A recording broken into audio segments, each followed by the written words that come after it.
আমি বর্তমানে একটি আমের বাগানে আছি এবং এই আমের বাগানটা কতটা বড় এবং এই আমের বাগানে ঠিক কতটা গাছ লাগানো হয়েছে এবং কী রকম আম ধরলো এবার 2026 সেটা নিয়ে আপনাদেরকে কিছু কথা বলবো। তো চলো ভিডিওটা শুরু করা যাক।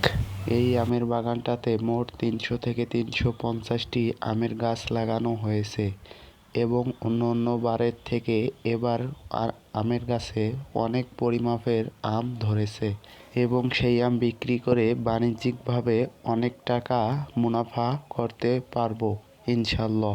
এই আমের বাগানটি 3 বিঘে থেকে 4 বিঘে মাটি জুড়ে বিস্তৃত এবং আমের গাছগুলো অনেক ফাঁক এবং দূরত্ব অনেক বেশি এবং আমের গাছগুলোতে প্রচুর পরিমাপ আম ধরেছে এবং আর কিছুদিন পর আমগুলো পাকা শুরু হলে আমরা বিক্রি করব এবং বিক্রি করে ঠিক কত টাকা ইনকাম করলাম, মানে লাভ কত টাকা এবং লস কত টাকা, সেগুলো আপনাদেরকে শেয়ার করব।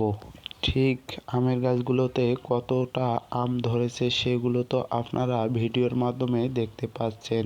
একদম আমের যে ডালগুলো আছে সেগুলো হেলে মাটিতে পড়তেছে, ভেঙে যাওয়ার জোগাড়, এগুলো তো আপনারা দেখতে পারছেন। মজার বিষয় যেটা হলো, এই বাগানটাতে আসি আমাকে অনেক ভালোই লাগতেছে কারণ এখানে অনেকগুলো আম এবং আমি ঠিক প্রকৃতির মাঝে একা নীরবতার মাঝে আছি, তাই আমাকে এই বাগানটাতে এসে অনেক ভালো লাগতেছে।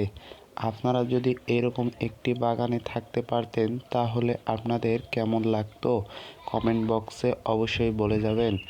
আর এই বাগানের সম্পূর্ণ ভিডিও আমি যতদিন আছি ততদিন ঠিক একটা করে ভিডিও আপনাদেরকে নিয়মিত দিতে থাকব এবং আপনারা নিয়মিত আমার এই ভিডিওগুলো দেখবেন আম ঠিক কত মন হলো এবং কত কেজি হলো সেগুলো সম্পর্কে আপনাদের সাথে আমি বিস্তারিত আলোচনা করব।